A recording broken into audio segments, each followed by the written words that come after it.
Gracias también, grandes profes. Madre mía, qué labor más importante.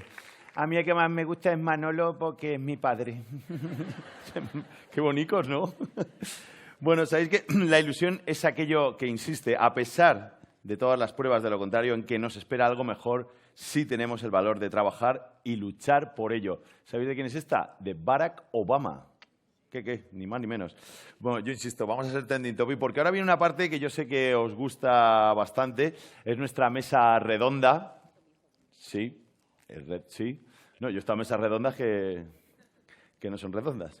Y este año la mesa de debate educativa va sobre la ilusión y las técnicas para contagiarla en el aula. Y está moderada por Fernando Trujillo, doctor en Filología Inglesa, Filología Iglesia, ¿te imaginas? Y profesor titular de la Universidad de Granada. En 2007 fue nombrado miembro del Consejo Asesor de Política Lingüística de la Junta de Andalucía.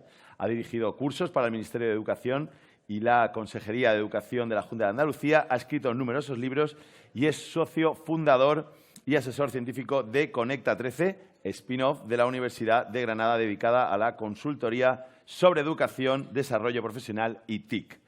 Fernando es un gran dinamizador en redes, así que está claro que vamos a ser trending topic seguro. Fernando compartirá este escenario con Sara Andrés, Pedro Martínez y Toni García. Os dejamos con ellos. En Grandes Profes, Fernando Trujillo, Pedro Martínez, Sara Andrés y Toni García Arias.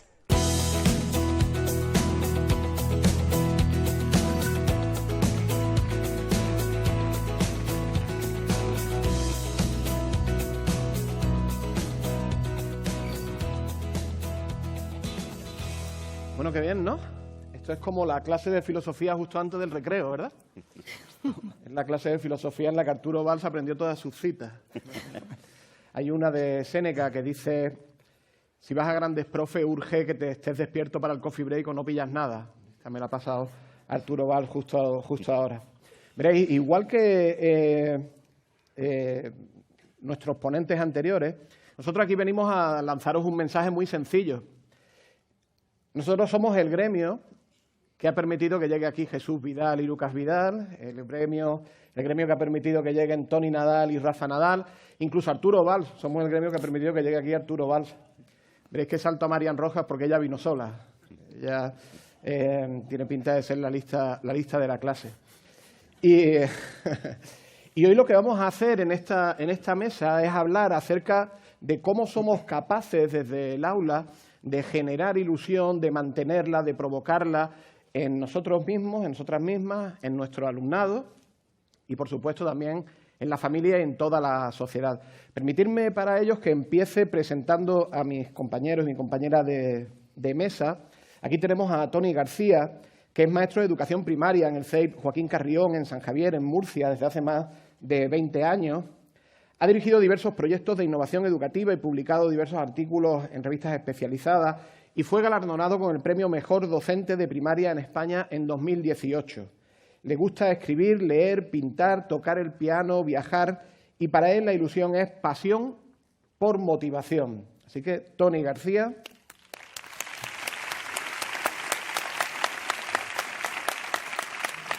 Bueno, tenemos aquí a Sara Andrés, que además ayer mismo estaba malita y se ha recuperado para estar aquí con vosotros. Espero que no haya visitado Wuhan últimamente. Estupendo, ya nos contará. No lo he hecho, muy normal. Estupendo, se agradece. Bueno, Sara es maestra y psicopedagoga, además de atleta y medallista paralímpica.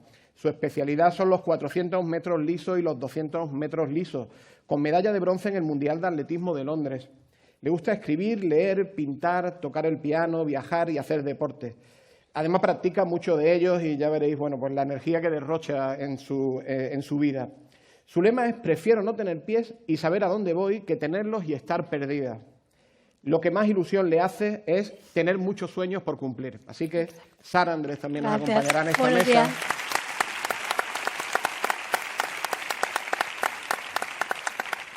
Y finalmente, para meter un poco de miedo a todo el auditorio, un profesor de matemáticas. Ya sabes que mi padre era profesor de matemáticas y por eso yo me hice filólogo. Doctor en filología de la Iglesia, como dice Arturo. Bueno, Pedro Martínez es profesor de matemáticas en el Instituto María Blasco de San Vicente del Raspeig, de Alicante, y también es investigador en esta disciplina, en el área de conocimiento de las matemáticas en diversos ámbitos. Ha sido ganador de los premios Grandes Iniciativas en su edición 2017-18 con el proyecto Emocionar con las Matemáticas, que espero que después nos cuente algo sobre este proyecto. Y también ha sido reconocido como mejor docente de secundaria y bachillerato en el 2018. Le encanta el manga, dibujar, el deporte y los libros de ciencia ficción. Lo que más le ilusiona es mostrar la belleza y alcance de las matemáticas. Impresionante. Bueno, también un aplauso, aunque sea matemático, no seáis rencorosos, de verdad. Bueno, como veis, una mesa de gran nivel. Bueno, ya sabéis que la dinámica es que vamos a ir soltando una serie de preguntas. Si las respuestas nos gustan, seguimos preguntando. Si no, se abre una trampilla y caéis a un foso lleno de inspectores con estándares de aprendizaje. ¿Vale? Los inspectores están en la tercera fila por protección, pero saltan, ya veréis. Bueno, comienzo con una pregunta general para los tres, ¿vale? ¿Qué es para vosotros la ilusión? Bueno, pues Sara, buenos días a todos, un placer estar aquí. Para mí la ilusión se ha dicho ya en varias ocasiones y yo creo que compartimos esa idea. Para mí es la esperanza, son esas ganas, esa magia por cumplir sueños. Y yo creo que es fundamental tener esa chispa, esa ilusión en la vida, ¿no? Magia, chispa. ¿Tony? Bueno, para mí a nivel educativo la ilusión es esa chispa que enciende, mantiene y recupera la motivación por aprender, fundamentalmente. Muy bien, estamos muy achispados. Sí. Venga, pues yo iba a decir lo mismo. Matemáticas. Es un poco, yo la entiendo como la magia que tenemos dentro, que sentimos dentro, que nos hace emocionarnos, que nos hace conseguir aquello que deseamos. Pero creo que hay algo muy importante en la ilusión y es que nos hace empujarnos un poco más allá, perfeccionar las habilidades que tenemos y aprender otras nuevas. ¿Qué os parece si para entrar un poco en materia, ya sabéis que nosotros aquí realmente no somos nadie, lo que venimos a representar a un enorme colectivo de docentes que están en sus casas, que están en su vida, en su trabajo. ¿Qué os parece si nos preguntamos todos juntos cómo podemos incentivar la ilusión de nuestro alumnado, pero viendo la opinión de algunos docentes de diferentes colegios de España? ¿Sí? ¿Vemos este vídeo? Sí.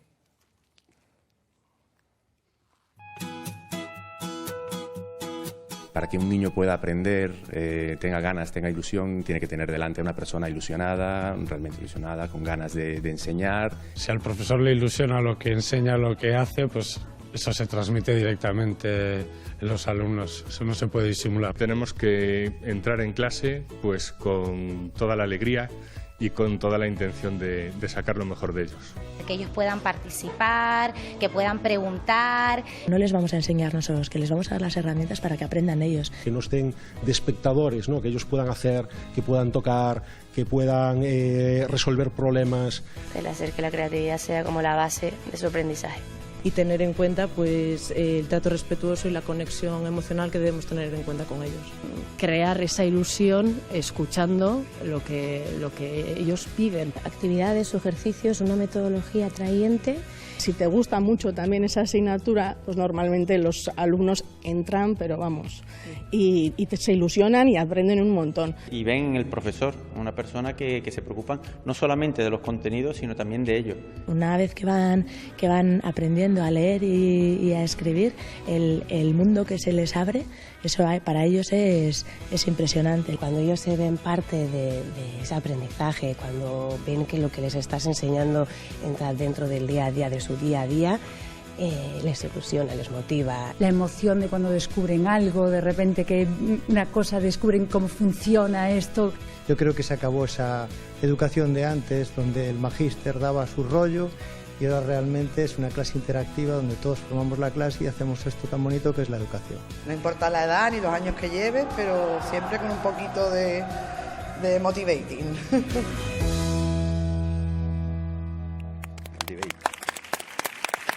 La palabra clave. Qué bonito es el bilingüismo también. Totalmente. ¿Qué habríamos hecho sin el bilingüismo en nuestro país? Bueno, vamos a hablar un poquito del motivating, ¿vale? Venga.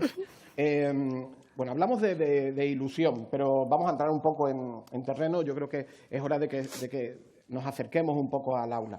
Vamos a hablar un poco, yo os preguntaría, ¿es lo mismo ilusión por aprender que ilusión por enseñar? Hablamos de dos cosas distintas, cómo se mantiene la ilusión del docente en el trabajo cotidiano y cómo se provoca la ilusión del aprendiz, del estudiante, para su tarea. Pedro, ¿te lanzas? Venga, me lanzo. Yo pienso que realmente sí que hay una pequeña diferencia entre la ilusión por aprender y la ilusión por enseñar. Lo que pasa es que creo que lo bonito de verdad es cuando... La separación que hay entre ellas, pienso por mi experiencia, que es muy fina. Y lo bonito es cuando en una clase las dos ilusiones se confunden.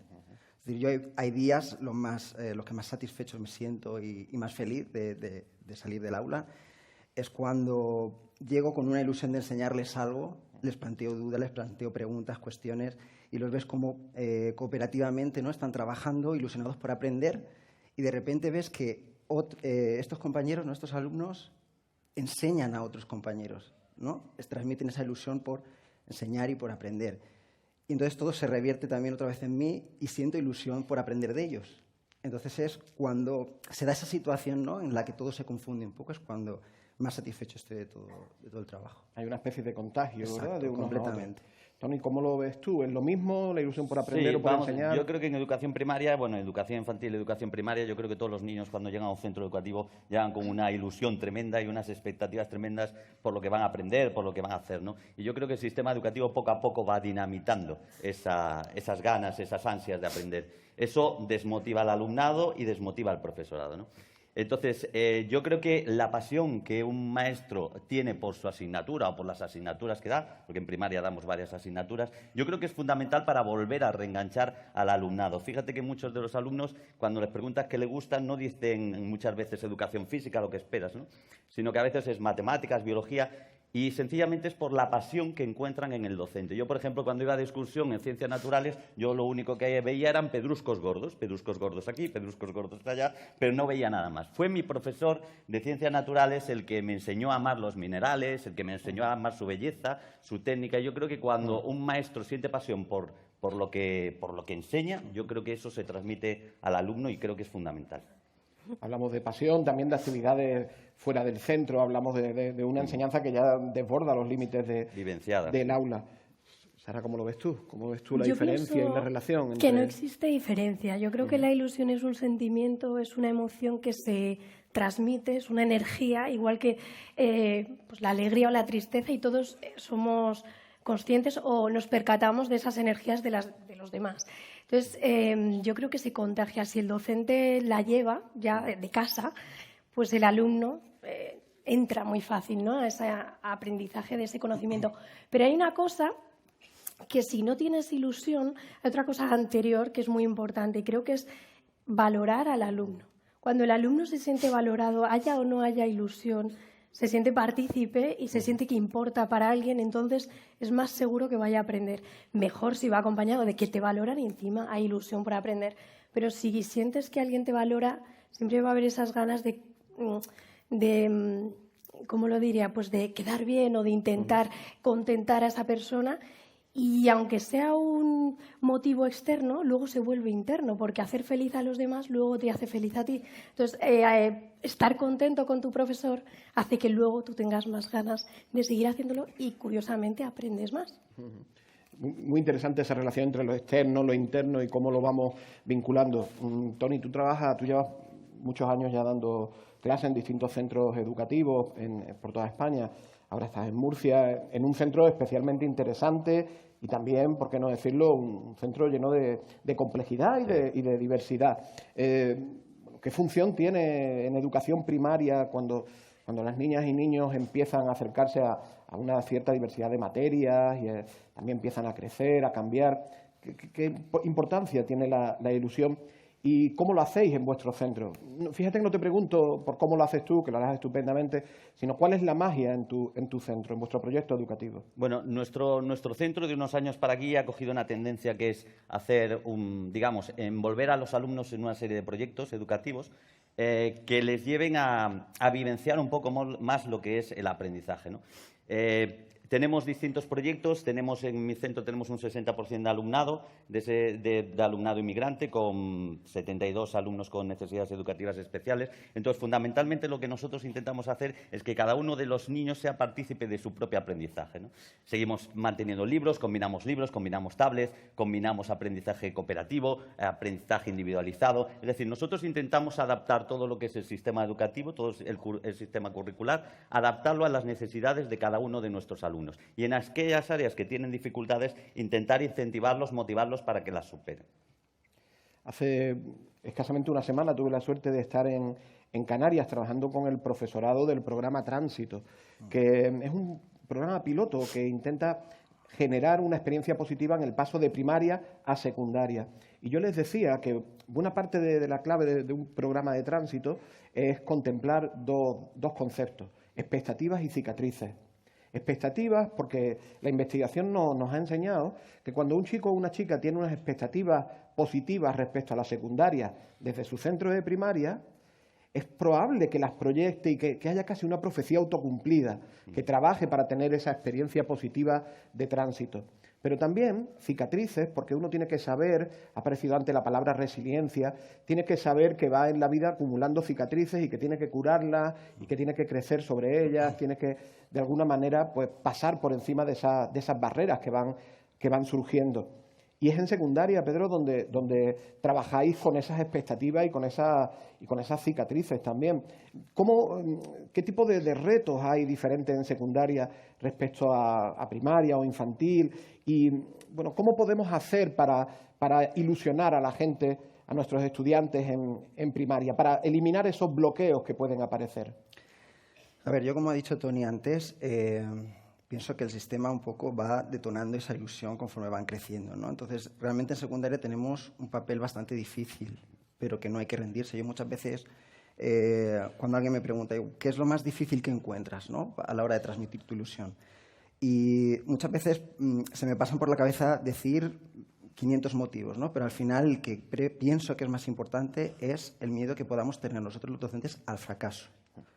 Es decir, nadie está libre de tener ese miedo, de tener esa sensación. Entonces, dependiendo de cómo reacciones a ese miedo, pues vas a poder superarlo y llegar a transmitir esa ilusión. A mí, por ejemplo, me funciona muchísimo y estoy convencido que aquí muchos profesores hacen lo mismo y si no, les invito a que lo hagan porque creo que es esencial. A mí me ayuda al 100% y es apoyarte primero en aquella gente que te conoce y de los cuales poder absorber también ilusión y que te animen a continuar haciendo tu trabajo, pero sobre todo a compartir. Es decir, yo no sería el mismo docente si no compartiera a diario todas mis experiencias con otros compañeros y absorber de otros compañeros también, ¿no? Nuestra profesión pienso que tiene un gran problema y es que, antiguamente por lo menos yo pienso que lo tenía, ¿no? Estábamos en un aula, el profesor entra, cierra la puerta y lo que pasa en mi aula ahí se queda.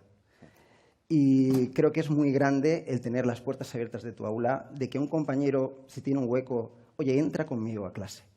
A mí es lo que más me ha aportado de todo, ¿no? Y he aprendido mucho, de hecho, de grandes compañeros por el hecho de entrar a clase, ¿no?, con ellos. Bueno, yo creo que ahí detrás hay un concepto fundamental en nuestro trabajo, que es la idea de comunidad de práctica, de comunidad de aprendizaje, y cómo en realidad en un centro nunca educa un docente, sino que somos todos los que vamos entrando en el aula, lo que de alguna manera vamos trabajando con cada uno de nuestros estudiantes. Y cuando antes decía Toni, yo nunca fallo, falla Rafa. Nosotros en realidad pues actuamos colectivamente y esa es la reflexión que tenemos que hacer. Si como comunidad de práctica les estamos ilusionando o no. Pero si hay un concepto fundamental que tú has mencionado es miedo al fracaso y superación de la adversidad. Sara, yo creo que nadie mejor que tú para contarnos pues cómo se puede vencer desde la ilusión la adversidad y bueno, pues esas piedras que te va poniendo la vida en el camino y las cicatrices que nos vamos echando a la espalda. ¿Cuál es el secreto de tu vida y de tu manera de hacer? Cuéntanos un poco cómo podríamos contarle a nuestras chicas y chicos en ese tránsito, cuando entran en ese bachillerato tan duro, cuando se enfrentan a la realidad de su identidad social, sexual, y empiezan las dudas, los problemas. ¿Cómo podríamos pues lograr que se ilusionen de nuevo ante situaciones adversas, Sara? Bueno, yo creo que no existe un secreto, ¿no?, una fórmula. A cada uno nos sirve algo específico e individual.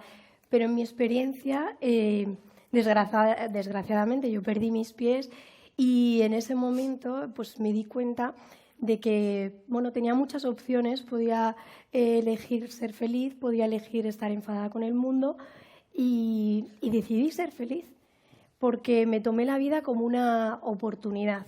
Y yo creo que hay que estar agradecido de estar aquí, de estar hoy compartiendo con vosotros, de vivir la vida. Y yo creo que todos los chavales que vivimos, ¿no? Que vemos, que viven un poco a través de las pantallas, como decía Marian Rojas, que estamos evadiéndonos, no vivimos el presente, no vivimos el ahora.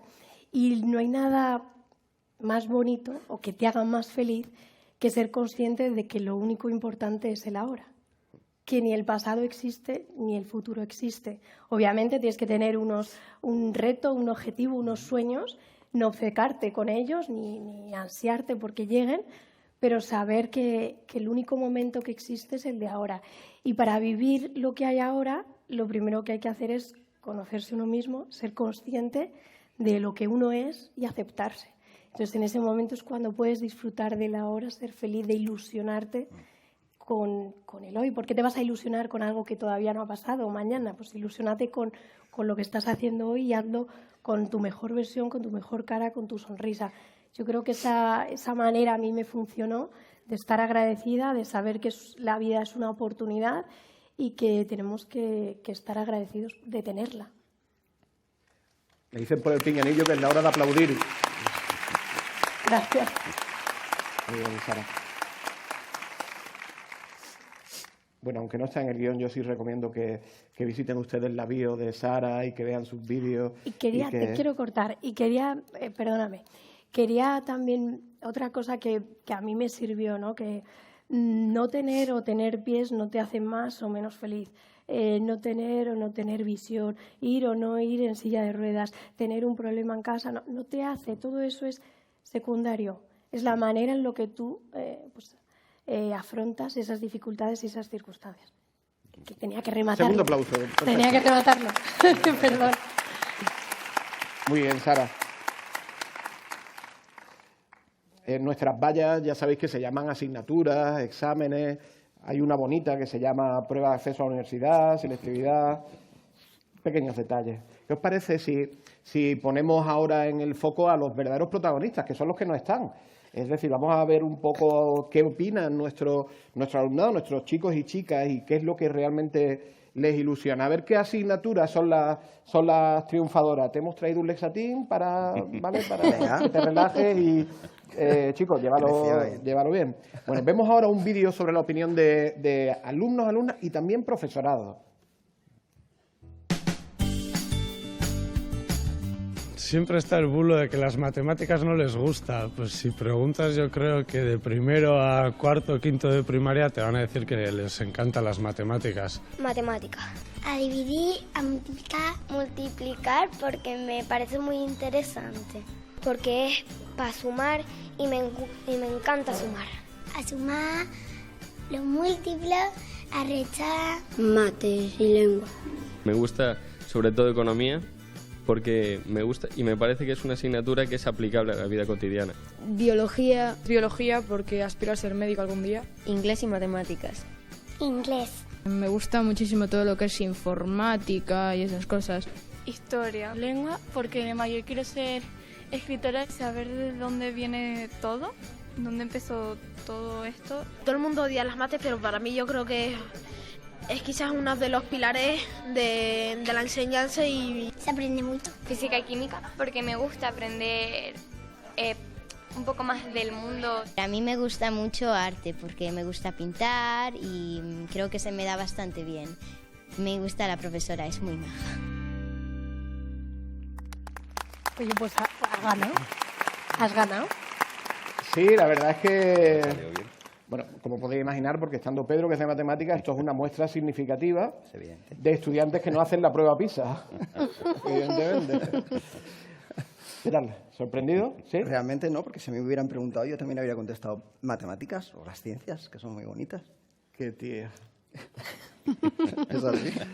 Yo sería uno de esos frikis. Yo pensé que pensé que iban a Nadie decir se otras lo cosas. creía. No ha salido educación física. O sea, Sí, esto o el es recreo, cierto. que a veces lo dicen. El recreo que es Dice, no es fundamental. ninguna asignatura en el recreo. Pero muy recientemente has publicado en redes sociales un manga para enseñar matemáticas. Y todos vemos, bueno, que los que te rodeamos en redes sociales, igual que a Sara o a Tony, vemos los materiales con los que trabajas y cómo estás mirando las matemáticas desde una perspectiva que es parte de una enorme ola de revisión de la didáctica de las matemáticas, acercándola a lo manipulativo, acercándola a la vida real. Me encanta este chico que decía, me gusta la economía porque es de la vida, puede hablar de la vida real. Bueno, ¿qué nos dirías? ¿Qué metodologías o qué herramientas, cómo deberíamos acercarnos a las matemáticas y a la ciencia para generar ilusión?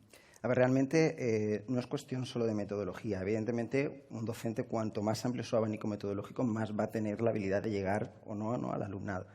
Pero pienso que hay algo más ahí, ¿no? Yo, por ejemplo, mis motores básicos para transmitir esa ilusión uno de ellos es los propios alumnos, el propio alumnado. Es decir, no puedo conectar con ellos si no los conozco.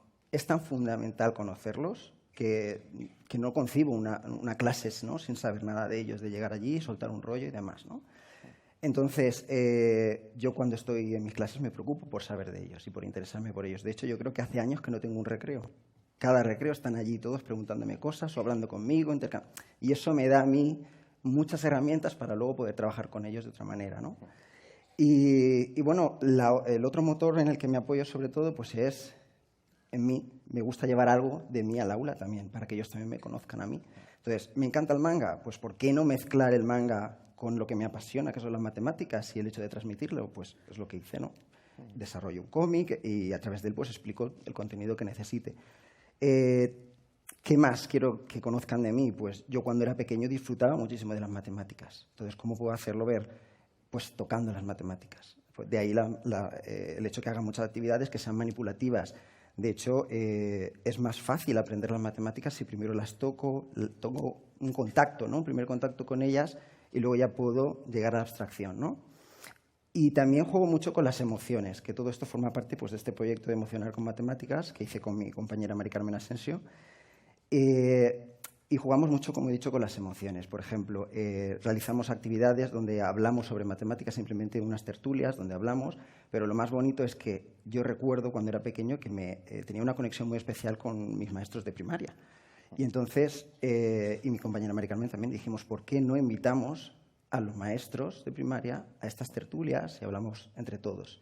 Bueno, si vierais la reacción que tienen estos alumnos de secundaria cuando vuelven a ver a sus maestros que tuvieron, se genera un ambiente súper emocionante y además dices, es que estamos hablando todos de matemáticas. Y lo que se vive allí ilusiona. Y eso, pues evidentemente, llega tanto a los docentes como al alumnado. Entonces, lo que intentamos hacer en este proyecto es transmitir esa magia y que se quite ese miedo que se tiene injustificado, creo yo, a las matemáticas. Me apasiona que hagas el vínculo hacia la primaria y ese movimiento de ida y vuelta. Me recuerda a dos centros que yo adoro, el IES Pablo de Olavide, el CEIP Antonio Machado, uno al lado del otro. Las maestras y los maestros del cole forman al profesorado de secundaria en ABN y en didáctica de las matemáticas. El profesorado de secundaria forma a los maestros y las maestras de primaria en aprendizaje basado en proyectos, en aprendizaje por descubrimiento. Cuando se genera esa fusión, qué potente puede llegar a ser el gremio y la profesión. Y aún así, fracaso escolar es un término que aparece en la prensa mucho más que éxito escolar. Yo dedico buena parte de mi tiempo de vida a visitar centros y voy viendo experiencias positivas dentro de una enorme revolución educativa y pedagógica que habla mucho más del éxito que del fracaso. Pero ahí está el fracaso. El problema es que no tenemos a ningún niño, a ninguna niña para que nos cuente cómo vive él o cómo vive ella, pues quizás el suspenso o el momento en el que no entiende el concepto, en el que no comprende. Yo creo que aquí muchos de nosotros tenemos que hacer la mirada al pasado para recordar cómo nos sentíamos cuando en algún momento quizás pues suspendimos aquel examen, aquella materia. No sé si alguno de vosotros alguna vez ha suspendido una asignatura y es suficientemente valiente como para decirlo. Tony, a ti esto es ponerte en un compromiso. Esto el consejero de Educación de Murcia no está escuchando, o sea que despreocúpate. Con las asignaturas que a ti se te daban peor, porque algunas siempre se nos da mejor o peor, ¿cómo lograbas tú mantener la ilusión por seguir aprendiendo? ¿Y cómo interpretabas tú que hubiera asignaturas que se te daban mejor o peor con la cara de listo que tú tienes? Vamos a ver, yo en aquella época de estudiante yo era lo que se podía denominar un fracasado escolar. Yo en COU, en lo que hoy sería segundo de bachiller, yo suspendí 7 asignaturas en junio. ¿Solo 7? Solo 7. Está bien. Y luego los aprobé en septiembre porque era muy vago y yo prefería acortar el tiempo de trabajo. Y entonces, bueno, yo he tenido siempre la sensación de un poco que no encajaba en la escuela en la que estaba, ¿no? En las escuelas en las que estaba. Yo creo que era un problema de adaptación no tanto mía como de la escuela hacia mis habilidades, ¿no? Por ejemplo, yo recuerdo que era muy bueno dibujando, ganaba premios de dibujo, era bueno en deporte, yo jugaba en primera división, jugué en primera división de fútbol. Sin embargo, en los colegios, en el colegio, me ponían suficiente en dibujo, suficiente en educación física, porque Tony suspendía lengua, matemáticas, ciencias naturales, ciencias sociales y todas las asignaturas importantes, digamos, ¿no?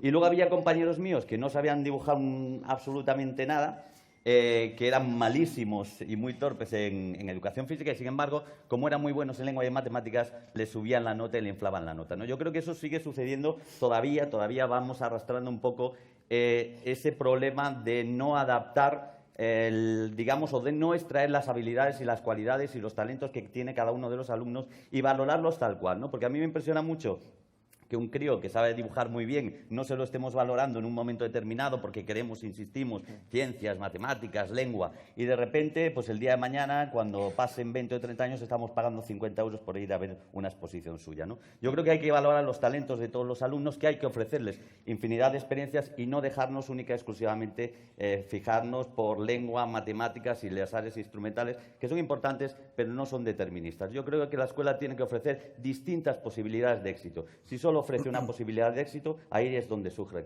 el fracaso. Y yo, gracias a que mis padres me educaron en la resistencia a la frustración, como decía Tony hace poco, y además me educaron en objetivos a largo plazo y no objetivos inmediatos, yo logré superar todos esos años de suspenso para seguir estudiando, para hacer algo que a mí realmente me gustase. Bueno, yo creo que aquí hay unos agentes de los que no estamos hablando todavía, pero podríamos abrir ahora ese debate, que son las familias, ¿no? Yo creo que ese agradecimiento a tus padres, el que tenemos que hacer todos a nuestros padres y madres, nos lleva a pensar que uno no aprende, ni tampoco enseña en el vacío. Creo que haríamos un flaco favor al profesorado si nos dejamos caer en la trampa de la ilusión, pensando que llegar cargados de ilusión al aula lo soluciona todo. Yo creo que esa idea de reclamar constantemente un contexto de enseñanza y aprendizaje de calidad, con una ratio adecuada, con los recursos adecuados, con las pantallas adecuadas, con las herramientas adecuadas para trabajar, creo que es fundamental.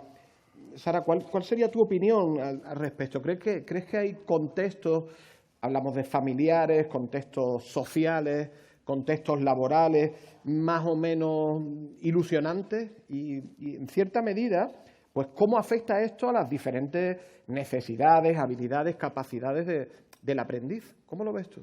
Yo creo que sí que afecta, vamos, es determinante. Muchos lo vemos, ¿no?, en las aulas cuando vienen niños con pocos recursos o con padres pues que desgraciadamente tienen un nivel sociocultural bajo. Es verdad que les pueden ofrecer pues muchas menos alternativas. Y puede ser un hándicap, y ahí la escuela yo creo que tiene que equilibrar y darle la vuelta a la balanza y subir a esos niños para que se agarren al tren y superen esas dificultades. Pero también he de decir, y todo el mundo conocemos, que muchas veces entornos hostiles o entornos en los que no tienes pues estas facilidades, surgen personas extraordinarias. ¿Por qué? Porque tienen esa capacidad, como decía Tony, de aguantar, de superar adversidades, incluso que esas adversidades les hacen más fuertes y consiguen pues ser personas de éxito, artistas, no sé, bailarines. Es que hay escritores que usan esas dificultades para darle la vuelta a sus vidas y convertir en éxito. Y no es que me incluya en eso, pero bueno, yo he conseguido también, pues, de una adversidad conseguir algo bueno y ahora dedicarme a algo que me encanta, que es el deporte. Otra persona, pues quizás en mi misma situación no habría hecho eso, pero bueno, yo creo que sí que tenemos que enseñar a que, aunque tengas todo en tu contra, el único que elige su destino y que se forja su camino es uno mismo. Y eso es lo que hay que enseñarles, yo creo. Y esto, impresionante, ¿eh? Respuesta por aplauso. O sea, este destino, en buena medida, claro, la escolarización es obligatoria. Esto, Fritz Merieux tiene una cita fantástica que dice: la instrucción es obligatoria, el aprendizaje es voluntario, ¿sabes? Entonces, ahí tienes que estar sentado. Ahora, que aprendas o no aprendas, lo llevas tú dentro. Y esto en buena medida es secundaria, la pieza clave, es decir, el momento en el que muchas cosas se deciden, hacia dónde vamos a tirar, es en la educación secundaria. Pedro, ¿cómo trabajas tú, cómo trabajáis en vuestro centro la ilusión hacia la familia, que muchas veces en secundaria está oculta, como si ya no existiera, como si la relación tú a tú con el alumnado lo fuera todo y la familia sigue estando ahí con sus condiciones de vida, con su manera de ser, con su manera de educar en el hogar. ¿Cómo trabajáis vosotros en vuestro centro? Y además es un aspecto súper importante. Te das cuenta que cuando la familia está implicada también en la educación de sus hijos, pues todo fluye de una manera mejor, ¿no? A ver, nosotros, por ejemplo, yo desde el ámbito de las matemáticas y también gracias a las geniales ideas de mi compañera Mari Carmen, iniciamos una actividad que estamos teniendo muy buenos resultados a nivel también de familia, ¿no? Y es un pequeño aprendizaje-servicio que estamos haciendo. Entonces, nuestros alumnos de primero de la ESO, que están realmente en un taller, la asignatura no es matemáticas exactamente, sino un taller de refuerzo de matemáticas, que ya estos alumnos lo cogen como diciendo: se me dan muy mal las matemáticas, vamos a reforzar, ¿no? Vamos a seguir machacando un poco las matemáticas. Entonces, a mi compañera se le ocurrió la genial idea de decir: bueno, en vez de estar todo el rato trabajando lo mismo una y otra vez, vamos a darle un giro, ¿no? Y lo que queríamos era ilusionar a estos alumnos, darse cuenta de que son capaces también de aprender matemáticas y no solo de aprenderlas, sino de transmitirlas.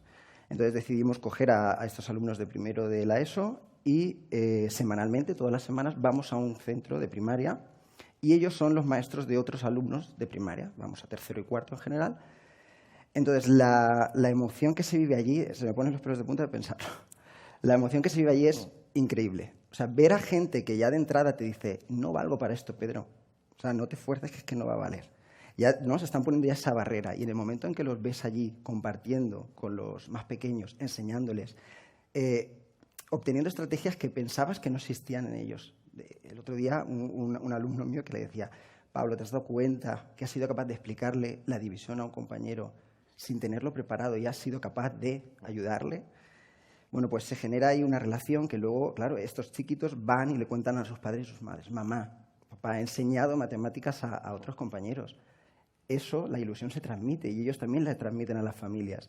Bueno, pues este año tengo a muchos padres y madres que quieren venir con nosotros a los colegios también. Entonces, se crea ya una relación entre la familia, el alumno, los profesores de secundaria y los profesores de primaria de los centros que visitamos, que realmente se forja ahí una verdadera comunidad educativa. Y pienso que eso es extremadamente positivo. Creo que es fundamental. Bueno, vaya este aplauso también para la compañera Mari Carmen. Hombre, por supuesto. Sin ella, ya te digo yo que sin ella es maestra. Ella es maestra y bueno, ahora es de las que también están en secundaria, pero ella tiene un recorrido increíble, ha pasado por infantil, primaria, secundaria y vamos, yo absorbo y aprendo de ella todo lo que puedo porque es genial. Yo creo que cada llamada a recordar que nuestra labor no es una labor individual, sino colectiva, es de agradecer y que nunca caigamos en la falacia, podríamos decir, en la imagen de que estamos aquí por lo que somos cada uno de nosotros. Estamos aquí porque tenemos 20 o 30 compañeros y compañeras que nos han traído hasta aquí. Tony, tenemos un problema y es que se lo está llevando el matemático, ¿sabes? Entonces, vamos a hablar un poco de lectura.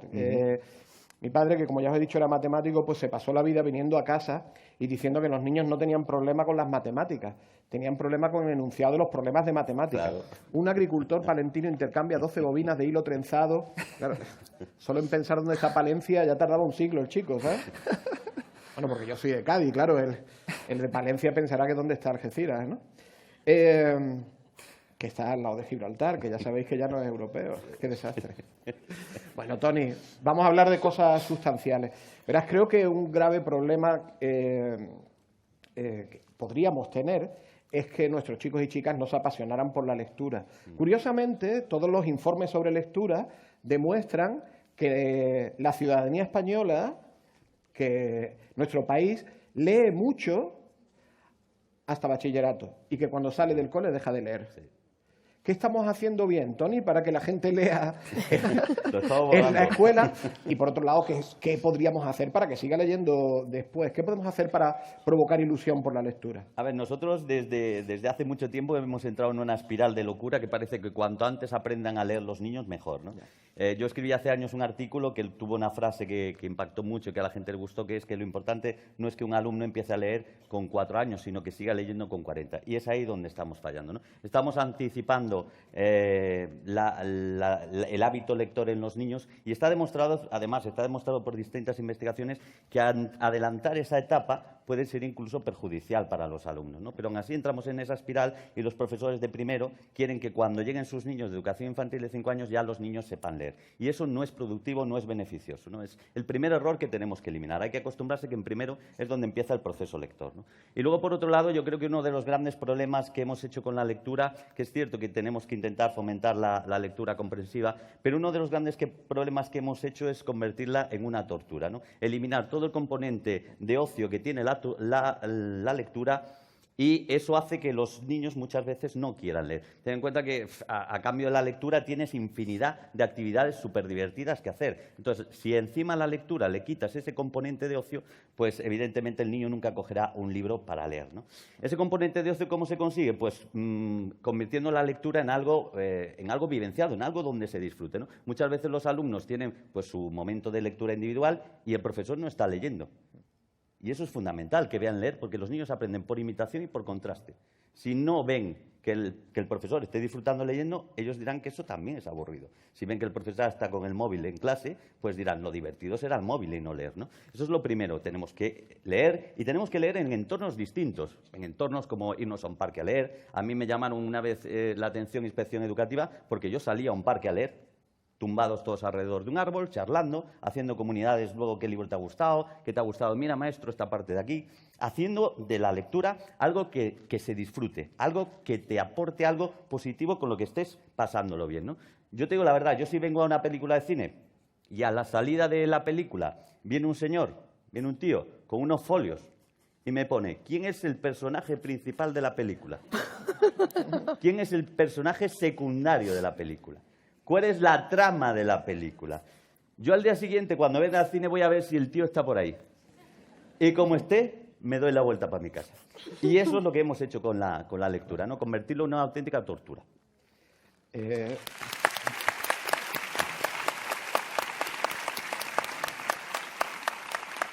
Enhorabuena, Toni. Arturo, activa la trampilla que ha hablado mal de Inspección Educativa. ¿Qué tío? Sara, ya sin guión, sin papeles, a lo loco. Pero yo creo que si alguien tiene que cerrar esta mesa eres tú, como maestra y también como atleta, como persona que has exprimido estos años de vida. Yo creo que te cedemos a ti la palabra para que cargues la mochila de ilusión de las compañeras y los compañeros que te ven ahora aquí en la sala, por streaming. Sara, ¿cómo podemos contagiar la ilusión? ¿Cómo podemos hacer que no se pierda la ilusión por aprender?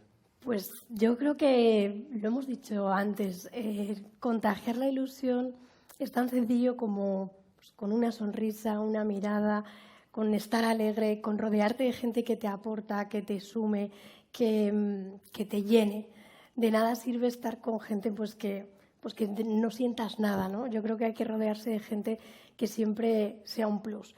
Y yo creo que esa es la manera de contagiar, ¿no? Y también saber que la ilusión no se agota, que está en uno mismo, que está dentro, que puede estar más más grande o más pequeña, ¿no? Como una llama, pero que tienes tú la capacidad de ilusionarte.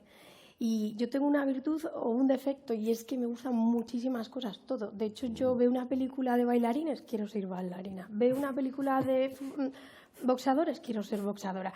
Está genial porque me ilusiono con todo, pero a la vez no puedo abarcar todo, entonces ni una cosa ni la otra. Yo creo que es bueno conocerse uno mismo, ser realista, como decíamos antes, y ver en qué puedes volcar esa voluntad, esa energía, esas ganas y tener esa ilusión por ese objetivo, ese sueño que quieras cumplir.